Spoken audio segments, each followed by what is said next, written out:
Welcome to Nomad, the world is my beat. I'm journalist Lisa Foreman, and I'm taking you around the world with me in my suitcase. In this episode, we will be revisiting an overland trip I took between Paris and Los Angeles in 2018.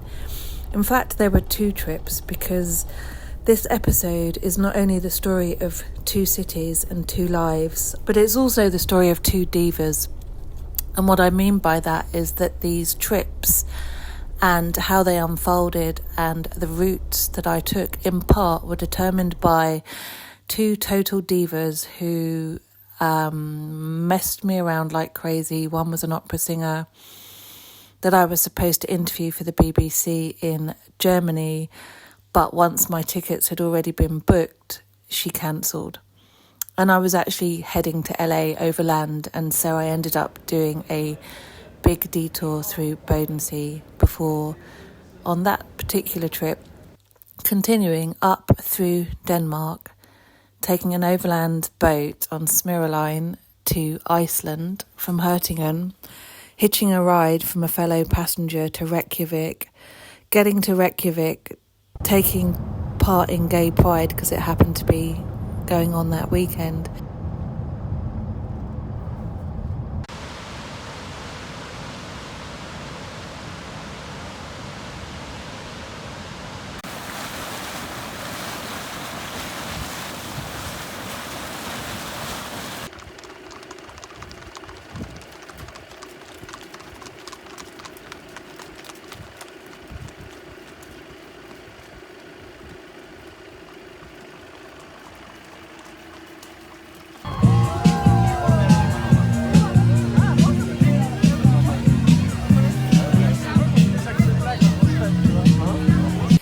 Flying, which I hate to do, but couldn't find sea, water transport, boat transport between Iceland and Canada into Montreal, and flying again into LA on that trip because of timing reasons. Now, the second diva is a dancer from Paris, and the reason I moved to Paris, even though I'm a dancer, I was supposed to study dance and didn't, and a couple of times in my life people have spotted the dancer in me, and she was one of them, and why I ended up moving here in 2018 to repay her and to try and help her out because she was in a tough part in her career, in a tough spot. I offered to take her with me to some of my jobs, places I work, which happen to include, of course, fabulous places like Cannes for the film festival and Paris Fashion Week. But unfortunately, well, a lot of people in France know this because she's pretty famous and famous for this. She was so bipolar that on that particular trip, she cancelled. And that actually is how this show was born. Because once I did make it to LA on that particular route, on that particular summer in 2018, I have spent a significant part of my life in LA and will probably always call it home. And I did reconnect with my old friends and family, and the producer just suggested, let's do a show on you instead called Nomad, the World is My Beat, following a journalist around the world. That's Carol Ann Shine. Thank you for that. That's why we're here putting this show together now. I spent 6 weeks that summer in Silver Lake exploring what it's like to be a producer and stay in a wonderful house with not only a great person but a great swimming pool. So that was trip one. I planned at that point to divide my time between LA and Paris because I work extensively in Europe and no one these days wants to pay for a journalist to fly across the pond 6 times a year. The pandemic changed all that, but right before the pandemic I did a couple of epic trips to LA which involved a lot of slow travel. It wasn't as straightforward as none of my trips are, A to B. I didn't cross the Atlantic in a boat. I couldn't find anyone to host me.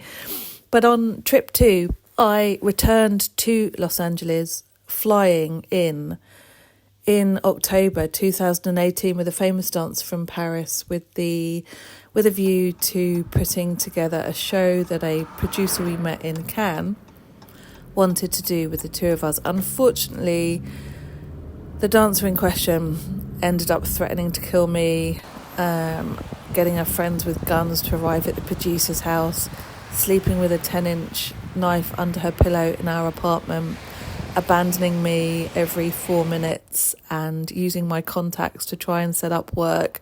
She just went crazier and crazier, and although I'd moved to Paris to dance thanks to the encouragement of this person, earlier that year when I returned I was thrown out of her dance class and I lost 2 homes and 10,000 euros, and I was never repaid and never thanked. So that's not great, is it? So anyway, I had a 3-week period in LA with this dancer that could be the basis of a brilliant David Lynch film, from arriving in a friend's house in the Pacific Palisades on a dark, windy road, and she didn't like the house because it wasn't clean enough, and she had a friend with her that claimed he was a security guard, but his parents ran an ice cream shop, and they ran off together and tried to leave me there, and about an hour later I was thrown out of their car on the middle of Main Street in Santa Monica. I'd lived in Santa Monica for a long time, so I wheeled my suitcase to a hotel where I'd been a member of a gym, completely shell-shocked that I'd actually used my last money not only to go to LA once but twice now for this dancer, and this is what had happened. Thankfully, one of my old buddies wanders out of the gym at 11 at night, hosted me for the night, and so on. And in the middle of all that, the 2018 fires started in Malibu, so it was out of the frying pan and into the fire, because the next day I drove down there. A policeman looked at my press pass and said to me, "Ma'am, there's no rescue beyond this point," meaning that if I went in, I was on my own, but I did, and I continued to follow the story. I reported on it for the Daily Beast. I went to town hall meetings for all the people that had lost homes, to temporary shelters that had been set up in sports halls, drove through the fire area. And yeah, I mean, now the fires this year have devastated even the area where I was staying that year in the Pacific Palisades.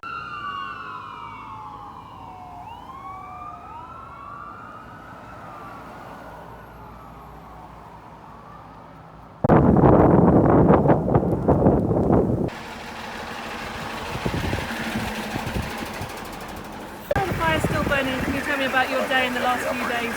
There's just little spots all over the place that we're still trying to put out. So it's everywhere in people's backyards, around the houses, with brush still. And where have you seen some of the worst devastation here in Malibu? I didn't understand what you said. Where have you seen the worst devastation in Malibu, here in Malibu? Oh, it's everywhere, all across the entire...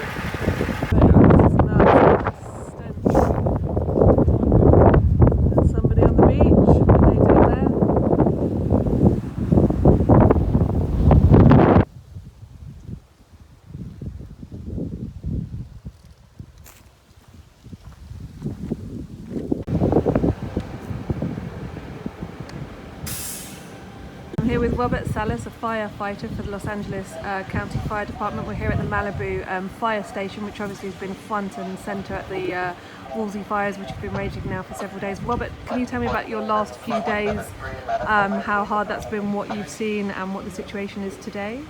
Just really intense fire conditions blowing through, starting Thursday afternoon on the other side, about 10 miles along the 101 freeway there. Really volatile conditions, a lot of structures on fire, mostly just protecting structures and trying to prevent loss. A lot of good work being done, a lot of good saves, but a lot of house loss as well. On this side, when it came in, it was extreme conditions, about as bad as it gets in Malibu. Probably because 5 years of drought that we've had is in addition to the winds that we see every year. Unfortunately, we still had not all the resources that would have been ideal. A ton of saves and a ton of good work, but a lot of loss too. So the community's hurting for sure badly, and we're still kind of figuring out exactly what's going on, patrolling the areas, make sure we don't have any restarts on all the saves we've had. There still is smoldering areas that we got to go out and patrol and make sure, and just trying to help members of the community as much as we can. The loss is bad, really bad, unfortunately. So we're just gathering as a community to do all we can, kind of figuring things out still. And you mentioned resources. What are you missing, and how do you feel about Trump saying he might cut resources? Yeah, that I don't think he meant. I would imagine when he talked about force, I think he's talking about Northern California. So I think that guy here. We don't actually have force here in Malibu. It's all just brush, and there's not a ton of management that's going to be done with that. I think what he meant was there. I guess I really don't even know. As far as resources go, obviously when you have multiple fires at the same time, you have a limit on what you can draw from. So it created a situation where we needed to draw from out of state. So there's that delay on those resources, unfortunately, although we had a very solid amount of resources, and we had extra staff on duty in Malibu, and we're completely aware of the risk factors and what was happening as our administration, LA County Fire, did 100% prepared. However, it's overwhelming when you talk about Mother Nature, which is undefeated. Unfortunately, there's wins and losses. Overall, it looks good considering what could have been, because you really could have lost everything. However, it's still, you always feel like you want to do better. Any of it. So, you feel that loss on both sides. As far as Trump, I don't know. There's only limited resources, and the professionals that we have serving us are making the best decisions they can in real time. So I hear a lot of people asking, and I know there's some questions coming up about how we're going to be able to find out whose home is burned. And I spent a lot of time today talking with our city attorney about the best way to do this. Here's the problem. If I drive by a street and I see that there's a structure that has been burned, and I report it as damaged and a home is missing, but it's really a shed or a barn or a garage, then I'm wrong, and I've just told you. So in any case, my life continued and my trip continued, and thank you to Amtrak, who put me on a train to New Orleans, where I met some great friends, like a lady called Jill from Texas. Travelled slowly into New Orleans, which I had also never seen, had a great time listening to musicians, made some friends in the 9th Ward. Mayen, who's an African dance teacher, who I then subsequently organised a dance workshop for in Paris.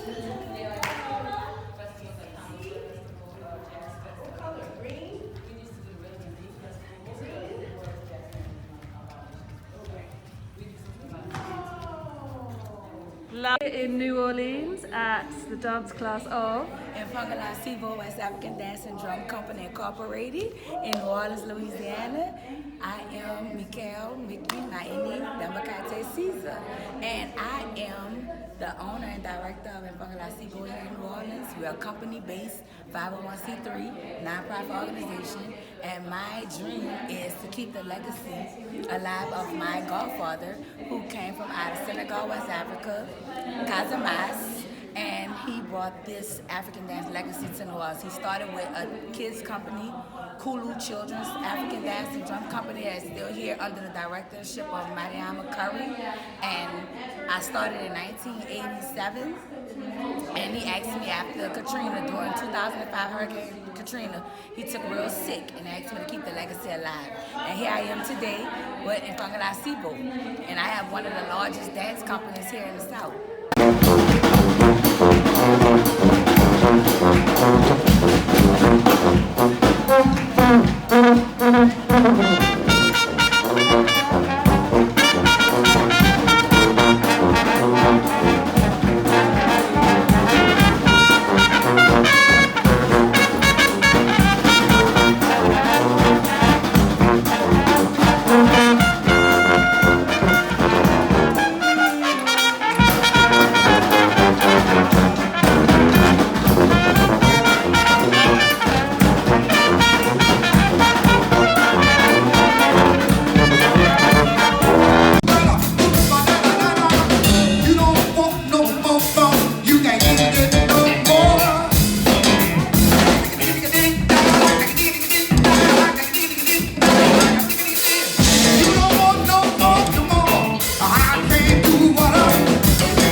on me. Oh, can't you see I'm no good without you?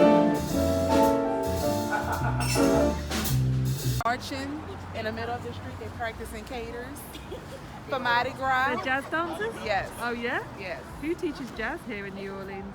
Well, I guess these are the These teachers are right the here. teachers. Stop Wow. moving! I thankfully have friends all over the world, and a friend of mine was in Miami in Florida, and I was going to Miami to take a 3-week Norwegian cruise from Miami back to LA.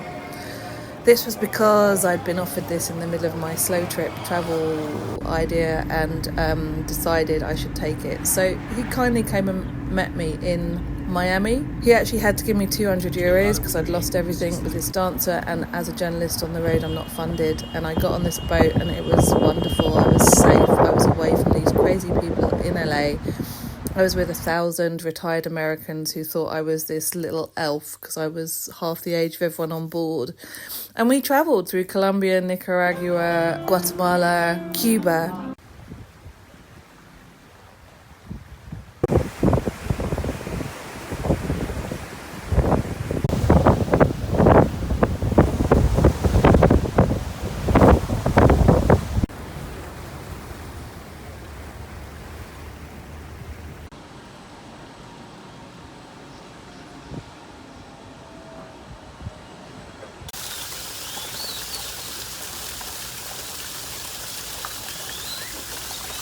Se goce aquí mi tumbao, porque la rumba, la rumba, la rumba, a mí me llama, me llama, me llama.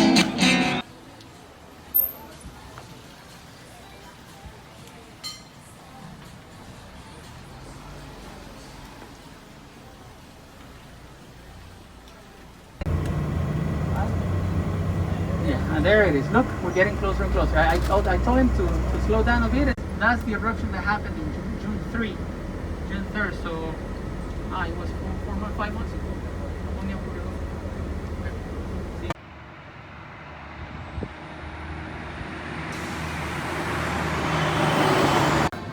Más linda que tú, con esos ojazos que parecen soles.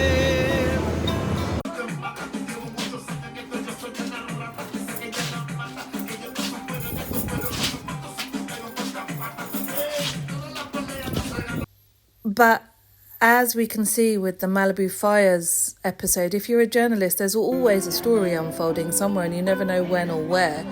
And at that point in time, as I was on this luxury cruise ship, a migrant caravan had set out from Honduras that was getting a lot of press. It was a large group of people that wanted to get into the US. And finally, when our boat docked in San Diego, I just disappeared. I said, I'll see you guys later. And I crossed the border into Tijuana. I asked somebody where the migrant camp was. I took a taxi there. I wandered around interviewing people. And actually, Peggy Guggenheim's grandson was there helping run this camp. So we're here at the migrant camp in Tijuana with some of the people that have walked here from Honduras and El Salvador. So what's your name and where did you come from? Lily Lorena Zelaya. Where do you come from? ¿De dónde? De Honduras. Honduras. And how did you come here? With the caravan? ¿A camino? Sí, caminando. ¿Cuánto tiempo? Como unos 45 días. 45. 45 days. And how long have you been living here in these tents? ¿Cuánto tiempo restar aquí? 2 meses tenemos ya. 2 meses. 2 months? 2 months. Oh, wow. And are you trying to go to San Diego? To America? ¿Te gusta arriba San Diego? Aquí estamos bien. ¿Ah, sí? Sí. You're happy? Sí. It's okay? Salvador, so you're one of the volunteers. Can you tell me your name and what you're doing? My name is Lolly B. I'm a volunteer here with a group of water protectors, and I've just arrived here this week, so I haven't spent a lot of time here on the ground. I'm a social worker by training, so I'm here to sort of be mindful of the mental health and trauma, but in the meantime, it's mostly attending to basic needs like food and shelter, safety, water.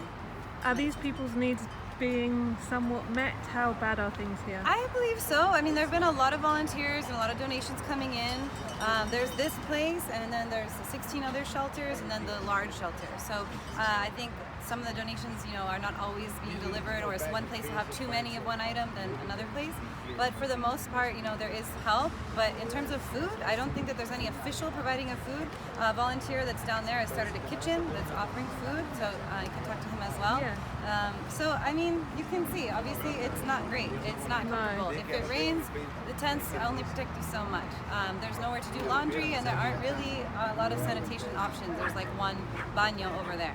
What is the baño? Just a makeshift? It's like a portable bathroom trailer thing, but that's it. There's like 2 stalls for all these people, and then sometimes people, it might not be safe to like walk down there at night by yourself to use the bathroom, things like that. Is it dangerous?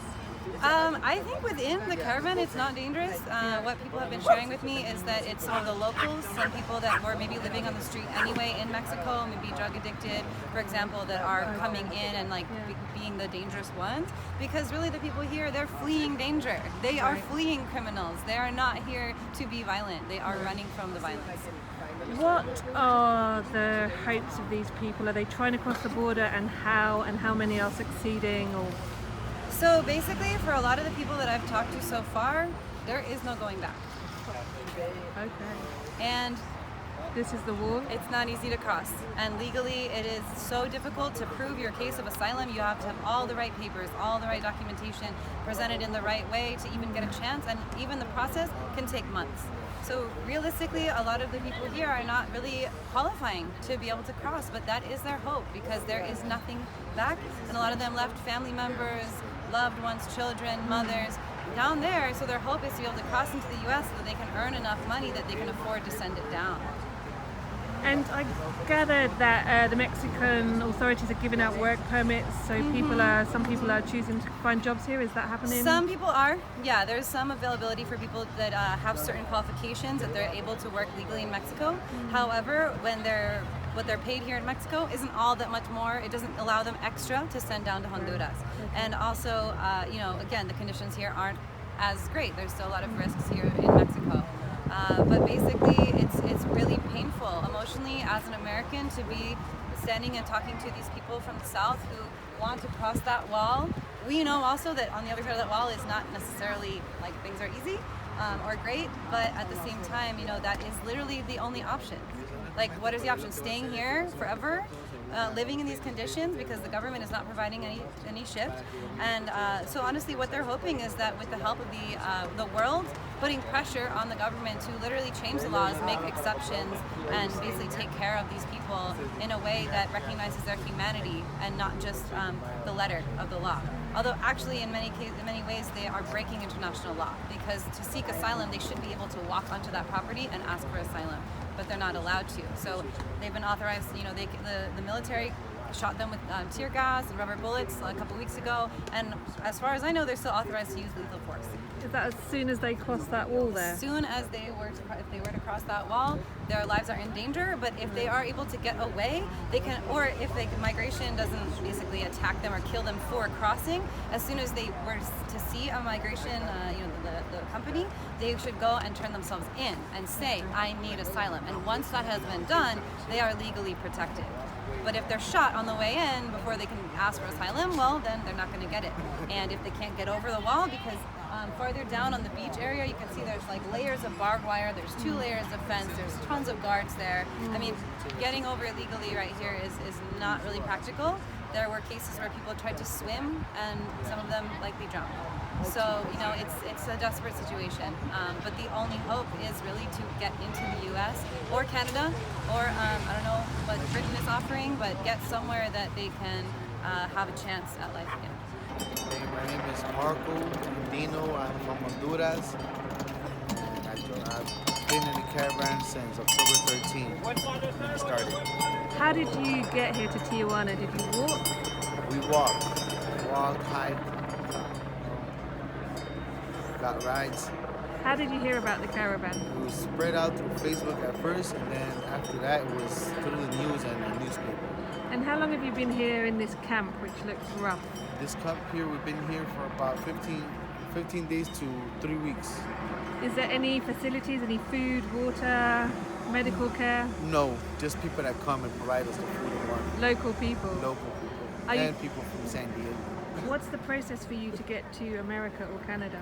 You got to go through the process. It's a process you have to go through. So, do you have any idea how long you'll be here? Estimated time, no, but we'll probably be here a good time.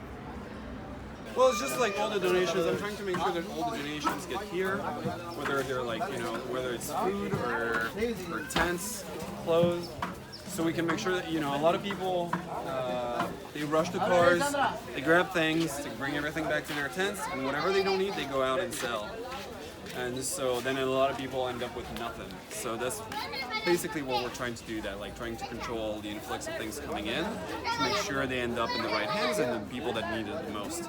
And then the idea is like everyone gets what they need rather than like a handful, usually like young men. Not to target anyone, but it's usually, like women and children are in the tents, they're looking after their kids, so they can go here and there, like try to look for the donations that are coming at the corners. So like sorting through donations here, but this is, when we're not donating, like this is a kitchen. I know it's hard to see, but so we have 6 burners here, we have a fridge. How many people are you feeding? How many people are living here now? We can feed everyone that's out there. How many is that roughly? That's like close to 500. And is it gone up or down the number? Yeah, unfortunately it's going up. People are coming back from Baretal, but not only that, but also there are people, yesterday that I got here from Mexicali, other from Tecate, I don't know, groups that are still coming that didn't make it to Tijuana yet. How many people do you think have made it across the border from this camp? Or who would get asylum, you mean? How many do you think get out of here and get across either way? A lot of them will get on the other side. Whether or not they get asylum is a very different story, but a lot of them are trying to cross already.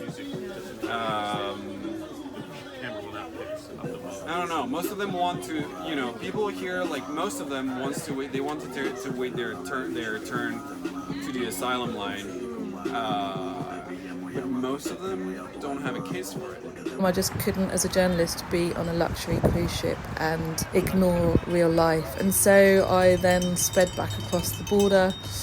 I was the last person to get on board, and we arrived in LA the next day. In fact, no news outlet was interested in the Tijuana story, so this is the first time that footage is being seen. Thank you for watching.